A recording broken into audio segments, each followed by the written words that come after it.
বক্তব্য আহমদ হরসুল আলা রাসূলিহি কারীম আম্মা বাদ আউযু বিল্লাহি মিনাশ শাইতানির রাজীম বিসমিল্লাহির রহমানির রহিম আওয়ামী লীগ নিষিদ্ধের দাবিকে ওদের শুধু নিষিদ্ধ করলেই হবে না, ওদের দৃষ্টান্তমূলক শাস্তির ব্যবস্থা করতে হবে। ওদের শুধু জেলে ভরলে হবে না, ওদের অনেক সুরা টাকা আছে, এই সুরা টাকার বিনিময়ে জেলখানায় অনেক আওয়ামী লীগের দুষ্ট এজেন্ট আছে, ওদের টাকা দিয়ে জেলখানায় বসে ওরা আরামে বসবাস করে। ওদের জেলখানায় বললে হবে না, ওদের দৃষ্টান্তমূলক শাস্তির ব্যবস্থা করতে হবে, এমন শাস্তি দিতে হবে আওয়ামী ফ্যাসিবাদের মতো আর কোন দল বাংলাদেশে রাজনীতি করতে সাহস না পায়।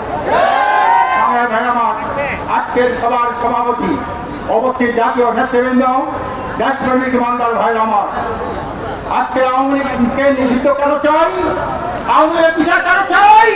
আওয়ামী লীগ একটা আগামের না, আওয়ামী লীগ একটা গজবের না, আওয়ামী লীগ একটা ধ্বংসের না, আওয়ামী লীগ 15 বছরে 28 লক্ষ কোটি টাকা পাচারের না, আওয়ামী লীগ গণতন্ত্র হত্যাকারীর না, মানবতা বিরোধী অপরাধের না। এই আওয়ামী লীগ কোনদিন কোনকালে বাংলার জমিনে আর স্থায়ী হতে পারবে না। আমার আজকের ছাত্রদের অকাতরে জীবন দিয়েছেন, হাজার হাজার ছাত্র জীবন দিয়েছেন, হাজার হাজার ছাত্র পঙ্গু হয়েছেন। আত্মনিক পঙ্গু ভাইরা আত্মীয় স্বজন এখানে আছেন, পঙ্গু ভাইরা এখানে আছেন। এই আওয়ামী ফ্যাসিস্ট যেভাবে একটা নারকীয় রাজ্য এই ফেসিবাদ কায়েম করেছিল, এই আওয়ামী লীগকে নিষিদ্ধ করা সময়ের দাবি, সকল মানুষের দাবি, দেশপ্রেমিক ইমানদার জনতার দাবি। সময় ভাই আমার, কালকে যখন যমুনার সামনে দেশপ্রেমিক ফেসিবাদ প্রতি ভাইরা যখন একত্রিত হলেন, ইচ্ছাচর বানাইছিলেন, তখন বগুড়া থেকে উনি রাত 1টার সময় বললেন যে যেখানে আছে, যে অবস্থা আছে, সবাই আপনার সেখানে সংহতি জানাবেন, সবাই সেখানে উপস্থিত হবেন। আজকে আমি স্টেজে বসার মঠে 4 বার উনি ঋণ দিয়েছেন। উনি 2 জন উপদেষ্টার সাথে কথা বলেছেন, উনি বলেছেন আইনে অভিশপ্ত আওয়ামী লীগকে নিষিদ্ধ করার জন্য ছাত্রদেরকে দাবি, তারা যে রাজপথে নেমেছে তাদের উপরে কোন রকমের কোন অত্যাচার, কোন জুলুম করানো হয়, নির্বিঘ্নে তারা যে আন্দোলন করতে পারে এবং এই শেখ হাসিনা সহ সকল অভিশপ্ত আওয়ামী লীগকে নিষিদ্ধ করতে পারে, তার কার্যকরী ব্যবস্থা আপনারা করবেন। যদি আপনারা না করেন, দেশে একটা অঘটন, চরমভাবে অঘটন করে যাবে। হাসিনা যেভাবে পালিয়েছে, হাসিনাকে যারা আশ্রয় প্রশ্রয় দিয়েছে, তাদের একেই পরিণত হবে। আমি জানতে চাই, আজকে ডক্টর ইউনূস সাহেব আপনি একজন আইকনিক লিডার, একজন গ্লোবাল আইকনিক লিডার। আপনার আমলে এই ফ্যাসিস্ট, স্বৈরাচার, খুনি, মানবতাবিরোধী অপরাধী 650 জন লোক কিভাবে পালিয়ে গেল? এই হাসিনাকে কিভাবে হেলিকপ্টার করে, বাংলাদেশের হেলিকপ্টারে করে তাহলে ভারতে পাচার করলো? আপনার কাছে কিন্তু আমরা জানতে চাই। আপনি যত ভালো নেতা হন না কেন, এই দেশের জনগণ কিন্তু সজাগ আছে, আপনাকে কিন্তু ছাড় দেবে না। আপনি উপর যা কিছু ভালো বলেন, ভিতরে ভিতরে আপনি আপনার ছত্র ছায়ায় কেমন করে আওয়ামী দুষ্ট ছাত্র দেশ থেকে পালিয়েছে।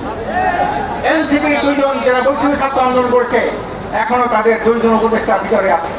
আপনারা কি করেন ওখানে বসে? আপনারা কি করেন?